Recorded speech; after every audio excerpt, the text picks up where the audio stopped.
अब हम कैलकुलेट करने जा रहे हैं कि जो एक इलेक्ट्रिक डाइपोल होता है, ये इलेक्ट्रिक डाइपोल जैसे मैंने बनाया, ये है आपका माइनस क्यू चार्ज है जो किस पॉइंट पे रखा है, ए पॉइंट पे रखा है।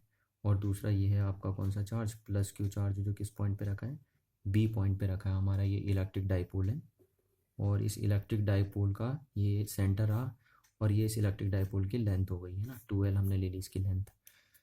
तो ये जो इलेक्ट्रिक डाइपोल है ये अपने इक्वेटोरियल पॉइंट पे है ना, अपने इक्वेटोरियल पॉइंट पे, जैसे इक्वेटोरियल पॉइंट आप इसे बोल सकते हैं या परपेंडिकुलर बाइसेक्टर। देखिए क्योंकि ये इस डाइपोल का सेंटर हो गया तो यहाँ से मैं एक परपेंडिकुलर बाइसेक्टर अगर मारूँ लगाऊँ तो ये परपेंडिकुलर बाइसेक्टर पे एक पॉइंट है पी, इसको हम इक्वेटोरियल पॉइंट भी बोलते हैं या एन एक्सियल पॉइंट भी हम इसे कॉल करते हैं, पॉइंट पी। और जिसकी इस डाइपोल के सेंटर से कितनी डिस्टेंस है, आर डिस्टेंस है। अब हमें पता करना है ये इस डाइपोल का इक्वेटोरियल पॉइंट बोला जाएगा, जबकि ये पॉइंट क्या बोले जाते हैं इस डाइपोल के, एक्सियल पॉइंट। तो ये डाइपोल जो है वो इस पी पॉइंट पे कितना इलेक्ट्रिक फील्ड बनाएगा, अब हम वो कैलकुलेट करने जा रहे हैं कि electric field at an equatorial point due to an electric dipole. और ये इस इलेक्ट्रिक डाइपोल का नाम हमने क्या दिया, ए बी, जिसकी लेंथ कितनी है, 2L। तो हम यहाँ से हेडिंग लिखेंगे, दूसरा पार्ट इसका था electric field intensity at a point on the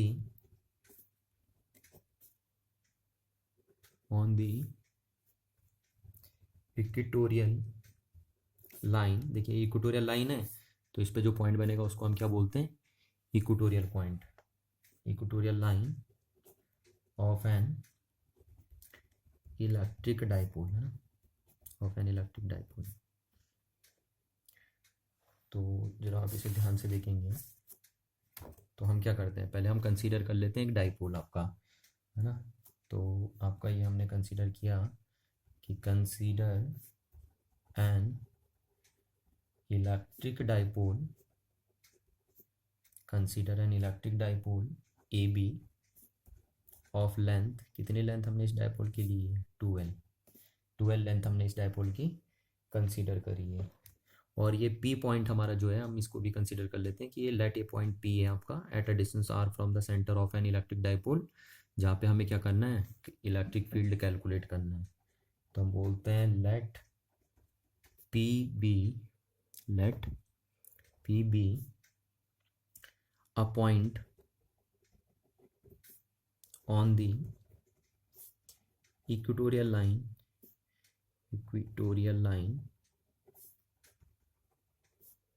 at a distance r, कहाँ से, from the center वो लिख देता हूँ मैं ना, सेंटर ऑफ द डाइपोल, ये आपका हो गया। वेयर हमें क्या करना है, इलेक्ट्रिक फील्ड कैलकुलेट करना है due to this dipole, where P point पे, इसलिए हम उसको ऑब्जर्वेशन पॉइंट भी कॉल कर सकते हैं। Where we have to calculate electric field intensity due to this dipole, यानी ये डाइपोल इस पी पॉइंट पे कितना इलेक्ट्रिक फील्ड बनाएगा हमें वो कैलकुलेट करना है। तो अब देखिए क्या करने के लिए कैलकुलेट करते हैं हम, पहले हम निकाल लेते हैं कि देखिए हम इसको पॉइंट चार्ज मान लेते हैं ना, और एक पॉइंट चार्ज किसी पॉइंट पे कितना इलेक्ट्रिक फील्ड बनाता है वो तो हमें पता ही है। तो हम देखते हैं कि ये पॉइंट चार्ज इस पी पॉइंट पे कितना इलेक्ट्रिक फील्ड बनाएगा, और फिर नेक्स्ट हम देखेंगे कि ये पॉइंट चार्ज इस पी पॉइंट पे कितना इलेक्ट्रिक फील्ड बनाएगा, और फिर उन दोनों का हम क्या निकाल लेंगे, वेक्टर सम लिख लेंगे। तो हमें पता चल जाएगा कि ये पूरा डाइपोल इस पी पॉइंट पे कितना इलेक्ट्रिक फील्ड क्रिएट कर रहा है। तो इसको स्टेप बाय स्टेप हम करते हैं। तो पहला यहाँ से हम स्टेप फर्स्ट करते हैं कि हम देखते हैं कि ये पॉजिटिव चार्ज इस पी पॉइंट पे कितना इलेक्ट्रिक फील्ड बनाएगा। तो पहले उसके लिए हम इसको ज्वाइन कर देते हैं ना, इस बी पॉइंट को ज्वाइन कर लेते हैं, कहाँ से, पी पॉइंट से। हम इस पॉइंट को क्या कर लेते हैं, ज्वाइन कर लेते हैं। तो ये हमने ज्वाइन कर लिया, ये वाला पॉइंट आपका पी वाला पॉइंट ज्वाइन कर लिया इससे। तो पी पॉइंट हमने ज्वाइन कर लिया। अब हम आपको पता है हमें देखना है कि इस पॉजिटिव चार्ज ने इस पी पॉइंट पे कितना इलेक्ट्रिक फील्ड बनाया। तो हम क्या लेके आते हैं, यहाँ पे हम इस पी पॉइंट पे लेके आते हैं टेस्ट चार्ज क्यू नॉट, है ना। अब ये टेस्ट चार्ज देखिए, टेस्ट चार्ज लेके आते हैं जो ये पॉजिटिव चार्ज के बनाए हुए इलेक्ट्रिक फील्ड को क्या करेगा, यहाँ पे एक्सपीरियंस करेगा। तो कितना इलेक्ट्रिक फील्ड बनाता है एक पॉइंट चार्ज अपने से कुछ पर्टिकुलर डिस्टेंस पे, तो वो हमें पता है कितना बनाता है, मैंने पहले भी डिस्कस किया है कि अगर एक observation point P distance P point पे है और उसकी सोर्स चार्ज से डिस्टेंस आर है, तो वो सोर्स चार्ज क्यू अपने से आर डिस्टेंस पे कितना इलेक्ट्रिक फील्ड क्रिएट करेगा, 1/4πε0 क्यू अपॉन आर स्क्वायर। तो कहीं ना कहीं हमें इस डिस्टेंस की जरूरत पड़ेगी, तो इस डिस्टेंस को भी जरा मैं पाइथागोरस से निकाल लूँ, पाइथागोरस लगा के, तो आपको पता है ये डिस्टेंस एल हो जाएगी, ये डिस्टेंस एल हो जाएगी, तो ये डिस्टेंस आर है, ये एल है, तो ये कहीं ना कहीं अंडर रूट क्या हो जाएगी आपकी, R square plus L square का रूट हो जाएगी, है ना। ये डिस्टेंस की हमें जरूरत पड़ेगी अभी, तो इसलिए मैंने इसको निकाल के रख दिया है यहाँ पे। तो अब हम बोलते हैं कि जो इलेक्ट्रिक फील्ड इंटेंसिटी आएगी, इलेक्ट्रिक फील्ड इंटेंसिटी होगी due two plus Q charge कहाँ पे, एट पी इस, वो हो जाएगी आपकी, यानी मैं उसको लिख दूंगा ई पॉजिटिव, है ना, ई प्लस, और ई प्लस मैं उसको इसलिए लिख दूंगा क्योंकि वो क्या है, ड्यू टू पॉजिटिव चार्ज है।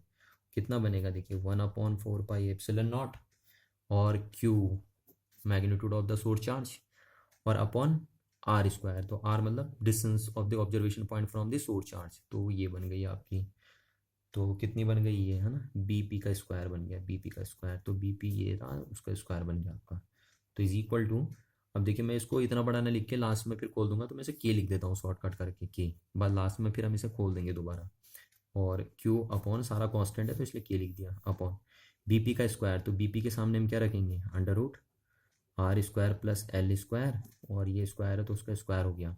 अब जरा इस इलेक्ट्रिक फील्ड की डायरेक्शन बताइए, तो इस इलेक्ट्रिक फील्ड की डायरेक्शन क्या होगी देखिए, है ना, आपको पता है इलेक्ट्रिक फील्ड की डायरेक्शन होती है जिधर पॉजिटिव चार्ज मूव करता है, तो अगर हम यहाँ पे टेस्ट चार्ज पॉजिटिव लेके आते हैं, टेस्ट चार्ज पॉजिटिव ही हमारा होता है, तो ये पॉजिटिव टेस्ट चार्ज पे ये सोर्स चार्ज किधर को फोर्स लगाएगा, इस डायरेक्शन में फोर्स लगाएगा कोई, है ना, इस डायरेक्शन में फोर्स लगेगा इस पर, ये, तो इस डायरेक्शन में अगर इस पर फोर्स लगेगा,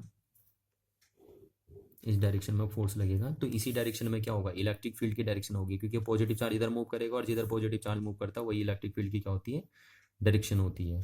तो ये क्या हो गया, इलेक्ट्रिक फील्ड हो गया ड्यू टू पॉजिटिव चार्ज। तो ये किस डायरेक्शन में बना, बेसिकली अलोंग किधर बन गया हमारा, अलोंग बन गया बीपी, बीपी की डायरेक्शन में बन गया, देखिए इधर को, है ना।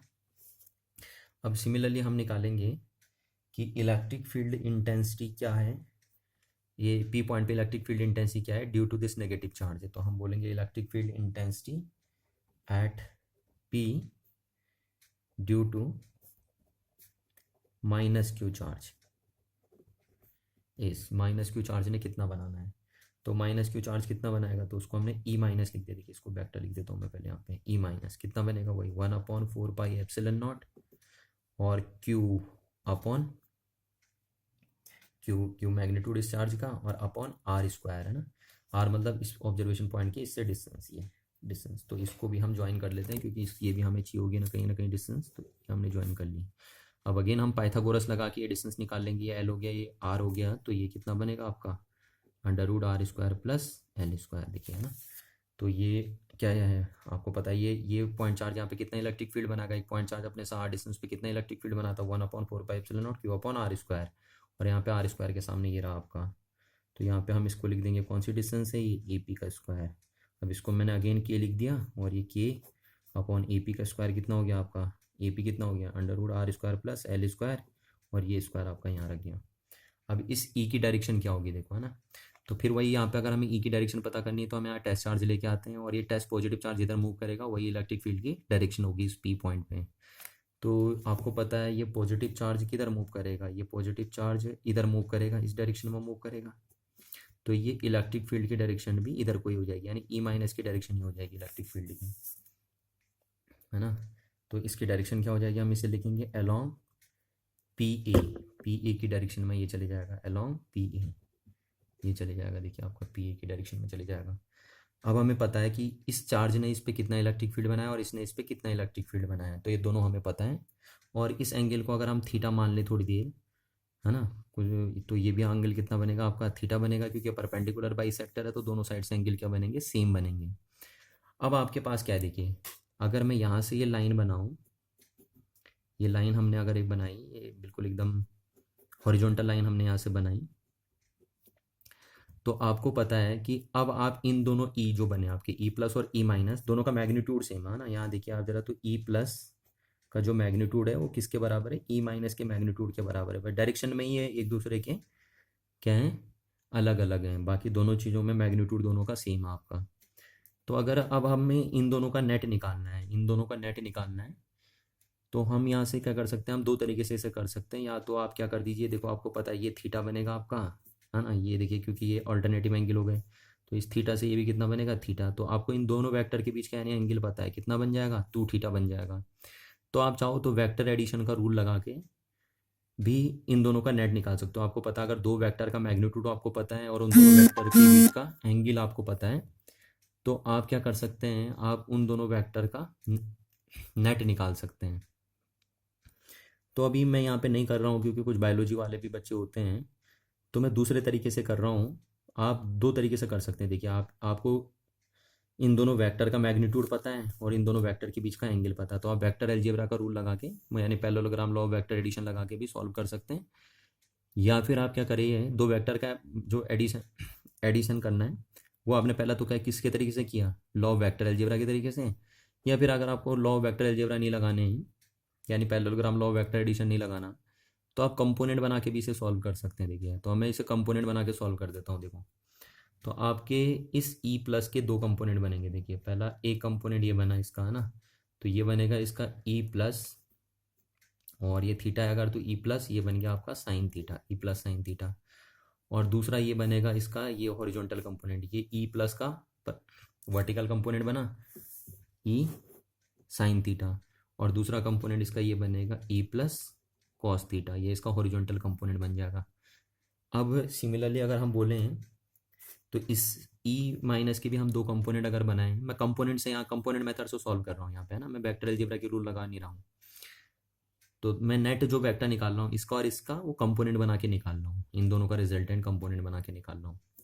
अब इसके अगर हम कंपोनेंट बनाएं तो ये अगर थीटा है तो इस ई का क्या हो जाएगा, ये ई माइनस कॉस थीटा हो जाएगा आपका, ये ई माइनस कॉस थीटा हो जाएगा। और अगर ये ई माइनस कॉस थीटा आपका हो गया, तो इसका दूसरा कंपोनेंट किधर बनेगा, इसका दूसरा कंपोनेंट ये बनेगा आपका, और ये बनेगा आपका ई माइनस साइन थीटा। ये दो कंपोनेंट इसके बन गए आपके, E plus cos theta, E minus cos theta और ई माइनस साइन थीटा। अब जरा आप देखिए तो इस ई माइनस का और इस ई प्लस का मैग्नीट्यूड क्या है, बराबर है। इन दोनों का मैग्नीट्यूड बराबर है, इस ई प्लस का और इस ई माइनस का। तो ये दोनों का अगर मैग्नीट्यूड बराबर है तो ये मैग्नीट्यूड में इक्वल है दोनों के दोनों, और डायरेक्शन में क्या है, अपोजिट है। तो इसका मतलब एक दूसरे से क्या हो जाएंगे, ये दोनों एक दूसरे से कैंसिल आउट हो जाएंगे। तो जो नेट इलेक्ट्रिक फील्ड बचेगा पी पॉइंट पे due to this E plus and E minus, वो सिर्फ ये बचेगा आपका, ये हॉरिजॉन्टल मतलब कंपोनेंट। तो इन दोनों के सिर्फ हॉरिजॉन्टल कंपोनेंट क्या हो जाएंगे, ऐड हो जाएंगे, और वर्टिकल कंपोनेंट एक दूसरे से क्या हो जाएंगे, कैंसिल आउट हो जाएंगे, है ना। तो अब हम बोलेंगे कि ये जो net electric field P point पे बना ड्यू टू दिस डाइपोल, वो सिर्फ इस डायरेक्शन में बचा है बस। यानी सिर्फ इन दोनों के ये जो ई प्लस और ई माइनस है उनके सिर्फ क्या कर रहे हैं, हॉरिजॉन्टल कंपोनेंट क्या हो रहे हैं, ऐड हो रहे हैं।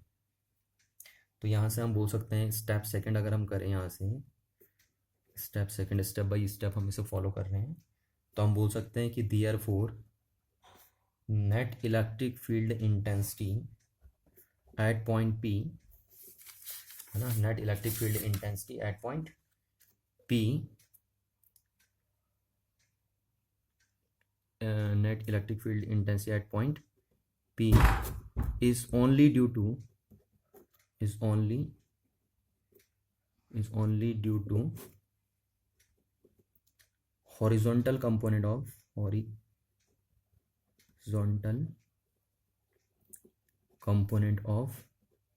E plus and E minus, है ना। इन दोनों के सिर्फ हॉरिजॉन्टल कंपोनेंट से ही नेट इलेक्ट्रिक फील्ड बनना है पी पॉइंट पे। तो लिखा हमने therefore net electric field eight point P is only due to a horizontal component of E plus and E minus। तो यहाँ पे हम बोलेंगे कि देयरफॉर नेट इलेक्ट्रिक फील्ड जो बनेगा पी पॉइंट पे वो क्या बनेगा, देखो E प्लस कॉस थीटा, क्योंकि वर्टिकल कंपोनेंट तो इनके क्या हो चुके हैं, कैंसिल आउट हो चुके हैं, ना। तो E प्लस कॉस थीटा और plus E minus cos theta, ये दोनों ऐड हो जाएंगे। और आपको पता है ये दोनों किस डायरेक्शन में है, देखिए ये दोनों इस डायरेक्शन में, तो ये दोनों नेगेटिव एक्स डायरेक्शन में है। ये पॉजिटिव एक्स डायरेक्शन हो गई, नेगेटिव एक्स डायरेक्शन। तो नेगेटिव एक्स डायरेक्शन के लिए हम क्या यूनिट वेक्टर यूज़ कर लेते हैं, माइनस आई कैप यूज़ कर लेते हैं, है ना। तो माइनस आई कैप हमने यहाँ से यूनिट वेक्टर क्या कर लिया, यूज़ कर लिया। अब आपको क्या दिखाई दे रहा है, देखिए अब हम इसकी वैल्यू रखते हैं, तो ई माइनस इज तो हमारा क्या बना, देखो अभी हम यहाँ क्या करते हैं, ई प्लस कॉस थीटा, और हमें पता है कि इन दोनों का मैग्नीट्यूड तो बराबर ही है, तो मैं यहाँ पे क्या कर देता हूँ, इसके सामने भी ई प्लस लिख देता हूँ, है ना, ई प्लस कॉस थीटा, और ये माइनस आई कैप आपका चलना है। तो यहाँ से ई वैक्टर इज क्या बन जाएगा आपका, देखिए ई प्लस तो ये बना 2e प्लस कॉस थीटा, और ये बना आपका माइनस आई कैप। अब ये जो 2e प्लस कॉस थीटा बना आपका, तो यहाँ पे मैं वैल्यू रख देता हूँ इसकी 2 इंटू ई प्लस का मैग्नीट्यूड आपका कितना है, ई प्लस का मैग्नीट्यूड आपका ये रहा, तो यहाँ पे हम रख देते हैं उसको के क्यू अपॉन, ये देखिए इस स्क्वायर से रूट कट गया, तो आर स्क्वायर अपॉन प्लस क्या बचा आपका, R square plus L square, और इंटू आपका आया कॉस थीटा, और इंटू आपका आया क्या, माइनस आई कैप, है ना। अब हमें फिगर से क्या निकालना है, फिगर से हमें कॉस थीटा निकालना है। तो जरा हम यहाँ से निकालते हैं, कॉस थीटा हम निकालने जा रहे हैं फिगर से, तो कॉस थीटा इज टू क्या बनेगा हमारा, देखिए फ्रॉम फिगर से हम चलें, तो फ्रॉम फिगर से कॉस थीटा, क्योंकि हमें कॉस थीटा चाहिए, तो कॉस थीटा क्या बनेगा, देखिए आप इस फिगर को देखिए, तो कॉस थीटा इज टू क्या होता है, ये थीटा अगर है तो ये परपेंडिकुलर हो गया, ये बेस हो गया, ये हाइपोटेनस हो गया आपका। तो कॉस थीटा इज टू होता है आपका परपेंडिकुलर और अपॉन हाइपोटेनस, तो ये आपका बेस अपॉन हाइपोटेनस ना, तो बेस कॉस थीटा इज क्या होता है आपका, बेस अपॉन हाइपोटेनस, तो बेस और अपॉन ये हाइपोटेनस हो गया आपका। तो बेस कितना है इसका, इस फिगर में आप देखिए, तो बेस इसका क्या है एल, और हाइपोटेनस क्या है under root R square plus L square. तो यहाँ पे हम कॉस थीटा के सामने क्या लिख सकते हैं, हम लिख सकते हैं L upon under root R square plus L square, ये इतना आया हमारा under root R square plus. अब हम क्या करते हैं कि जो कॉस थीटा की वैल्यू हमारी आई है यहाँ से, ये कॉस थीटा की वैल्यू जो हमने आई है हमारी, उस कॉस थीटा की वैल्यू को हम क्या करते हैं, नेट इलेक्ट्रिक फील्ड में रख देते हैं, तो हमें मिलता है ई इजिक्वस टू, देखिए हमारा क्या था 2 इंटू के और Q upon R square plus L square, है ना, और ये कॉस थीटा हमारे पास था, इस टाइप से हमारा बना था electric field, net electric field, और ये किस डायरेक्शन में जा रहा था, माइनस आई कैप की डायरेक्शन में जा रहा था। तो ये हमारा था नेट इलेक्ट्रिक फील्ड, वहाँ पे इतना बना था। अब हम क्या करते हैं इसमें कि हम यहाँ से कॉस थीटा की वैल्यू जो हमने यहाँ से निकाली थी पहले वाले फिगर में, कॉस थीटा की वैल्यू रख देते हैं फिगर से जो निकाली थी हमने, तो ई वैक्टर इसको हो गया हमारा 2k³ upon R square plus L square, और कॉस थीटा की वैल्यू कितनी निकाली थी हमने, L upon under root R square plus L square, है ना, और ये माइनस आई कैप आपका चले जा रहा है। तो यहाँ से ई हमारा कितना निकला, देखिए 2, अब के और क्यू आपका बना, और इंटू एल, और अपॉन मैंने इसको क्या लिख दिया, देखिए R square plus L square की एक पावर यहाँ है और 1/2 पावर यहाँ है, तो कितनी पावर हो जाएगी, ये 3/2 पावर हो जाएगी, और ये हो गया माइनस आई कैप आपका। अब यहाँ से अगर हम ई निकाले हैं तो कितना आया आपका, देखिए हाँ मैं के को खोल के लिख दे रहा हूँ, तो के खोल के 1/4 पाई एप्सिलॉन नॉट, क्योंकि हमें इसे दोबारा खोल के लिखना है, के इसको 1/4 पाई एप्सिलॉन नॉट 2ql हमने एक साथ लिख दिया, क्योंकि ये फिर वही कह रहा हूँ मैं, क्योंकि ये डायपोल का बनाया हुआ इलेक्ट्रिक फील्ड है, और डायपोल का इलेक्ट्रिक फील्ड अगर है तो थोड़ा उसमें डायपोल जैसी झलक भी दिखे, तो हम डायपोल जैसी झलक देखने के लिए उसको डायपोल मोमेंट के टर्म्स में एक्सप्रेस करना चाहते हैं, तो इसलिए हमने 2ql को एक साथ लिख दिया है ना, ताकि ये डायपोल मोमेंट बन जाए। और ये आपका बना R square plus L square की पावर 3/2, और किस डायरेक्शन में जा रहा है इलेक्ट्रिक फील्ड, नेगेटिव डायरेक्शन में जा रहा है इसकी।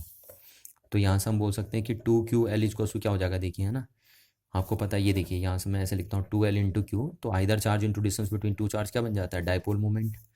तो हम यहाँ से बोल सकते हैं कि ई इक्वल टू हमारा बन गया 1/4 पाई एप्सिलॉन नॉट पी, और ये हमने पी लिख दिया, और upon R square plus L square की पावर 3/2, और इस माइनस आई को मैं इसके साथ लिख देता हूँ, तो इसको मैं ऐसे बना दूंगा।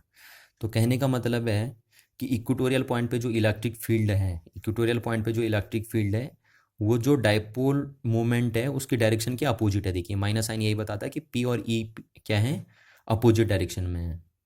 यानी कहने का मतलब है कहने का मतलब है कि इस पॉइंट पे जो इलेक्ट्रिक फील्ड बनेगा, इस पॉइंट पे जो इलेक्ट्रिक फील्ड बनेगा वो देखिए इलेक्ट्रिक डायपोल मोमेंट के अपोजिट डायरेक्शन में होगा, क्योंकि इलेक्ट्रिक डायपोल मोमेंट किस डायरेक्शन में आएगा, इस डायरेक्शन में आएगा।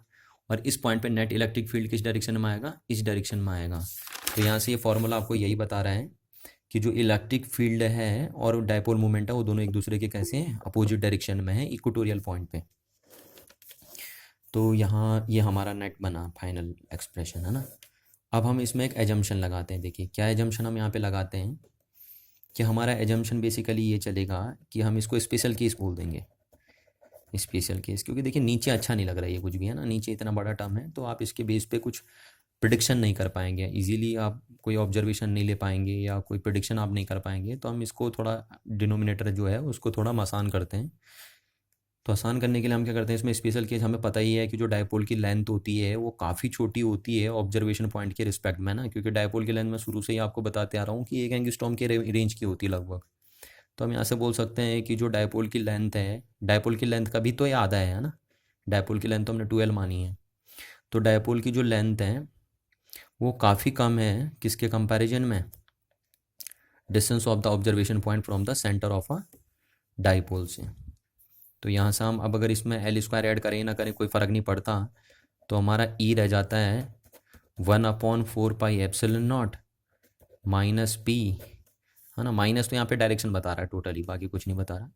और ये आर स्क्वायर और ये आर स्क्वायर को ऐड नहीं करेंगे अब हम, और ये पावर कितनी हो जाएगी इसकी 3/2। अब ये स्क्वायर से ये रूट कट गया, ये स्क्वायर से स्क्वायर कट गया, और आपका ई कितना आ गया नेट, ई आ गया आपका 1/4 पाई एप्सिलॉन नॉट और पी अपॉन आर क्यूब, है ना। देखिए ये माइनस तो डायरेक्शन बता रहा है, तो यहाँ पे मैं माइनस नहीं लिख रहा हूँ अब, तो मैं यहाँ पे लिख दूंगा किसके अपोजिट टू, मैं माइनस नहीं लिख रहा हूँ, opposite to the direction of P, है ना। किसकी डायरेक्शन है ये, अपोजिट जो हम बोल रहे हैं इलेक्ट्रिक फील्ड की जो डायरेक्शन है वो किसकी है, opposite to the direction of P है। तो ये हमारा फाइनल एक्सप्रेशन बना electric field due to an dipole at the equatorial point. कि एक इक्वेटोरियल पॉइंट पे, ये जो आपका था इक्वेटोरियल पॉइंट, इस इक्वेटोरियल पॉइंट पे ये डायपोल कितना इलेक्ट्रिक फील्ड बनाएगा, 1/4 pi epsilon nought P upon R cube. तो इतना इलेक्ट्रिक फील्ड बनाएगा ये डायपोल इस पी पॉइंट पे। तो अब अगर हम देखें तो हमें पता है कि एक डायपोल अपने एक्सियल पॉइंट पे कितना इलेक्ट्रिक फील्ड बना रहा था, जरा देखिए, है ना। एक्सियल पॉइंट पे कितना इलेक्ट्रिक फील्ड बना रहा था एक dipole, 1/4 pi epsilon nought 2p upon R cube electric field बना रहा था। और अगर हम सिमिलरली बोलें कि एक इक्वेटोरियल पॉइंट पे एक डायपोल कितना इलेक्ट्रिक फील्ड बना रहा है इक्वेटोरियल पॉइंट पे, तो एक इक्वेटोरियल पॉइंट पे एक डायपोल कितना इलेक्ट्रिक फील्ड बना रहा है 1/4 पाई एप्सिलॉन नॉट और p अपॉन आर क्यूब, बना रहा है नहीं बना रहा है। तो ये दोनों इलेक्ट्रिक फील्ड हैं। तो आप जरा ऑब्जर्व करेंगे तो इक्वेटोरियल पॉइंट पे जो बनाया हुआ इलेक्ट्रिक फील्ड है डायपोल का वो ठीक एक्सियल पॉइंट जो है उससे ठीक आधा है। देखिए जो इक्वेटोरियल पे बनाया हुआ इलेक्ट्रिक फील्ड है वो एक्सियल का बनाया हुआ इलेक्ट्रिक फील्ड का ठीक क्या है, हाफ है। देखिए, है ना, ये डबल है और ये हाफ है। तो अगर हम यहाँ से बोलें कि एक्सियल पॉइंट पे जो इलेक्ट्रिक फील्ड बना ड्यू टू अ डायपोल और इक्वेटोरियल पॉइंट पे जो डायपोल का इलेक्ट्रिक फील्ड बना, उन दोनों का अगर हम रेशियो करते हैं, रेशियो कर देते हैं, तो हमारा कितना आता है ये रेशियो। देखिए मैं यहाँ से लिख नहीं रहा हूँ, आपको पता है इन दोनों का अगर आप रेशियो करोगे तो ये आपका चढ़ेगा 1/4 pi epsilon nought 2p upon R cube, और इसका कितना हो गया 1/4 पाई एप्सिलॉन नॉट, इसकी वैल्यू कितनी 1/4 pi epsilon nought p upon R cube. तो ये कटा आपका यहाँ से आर क्यू से आर क्यू कैंसिल आउट हुआ, p से p कैंसिल आउट हुआ, यानी आपका आंसर कितना आया 2। तो कहने का मतलब है कि जो electric field at an axial point होता है वो क्या होता है, double of electric field due to an dipole at its equatorial point, है ना। ये आपको याद रखना हमेशा कि एक्सियल पॉइंट पे बनाया हुआ इलेक्ट्रिक फील्ड हमेशा क्या होता है, इक्वेटोरियल पॉइंट पे बनाया हुआ इलेक्ट्रिक फील्ड के क्या होता है, डबल होता है। तो ये हमने देखा कि एक डायपोल अपने इक्वेटोरियल पॉइंट पे कितना इलेक्ट्रिक फील्ड बनाता है। और ये फॉर्मूला आपको याद होना चाहिए कि जब भी मैं आपसे पूछूं कि what is the electric field due to an electric dipole at its equatorial point which is also known as an axial point, तो आपको खट सा आंसर देना है sir 1/4 pi epsilon nought p upon R cube.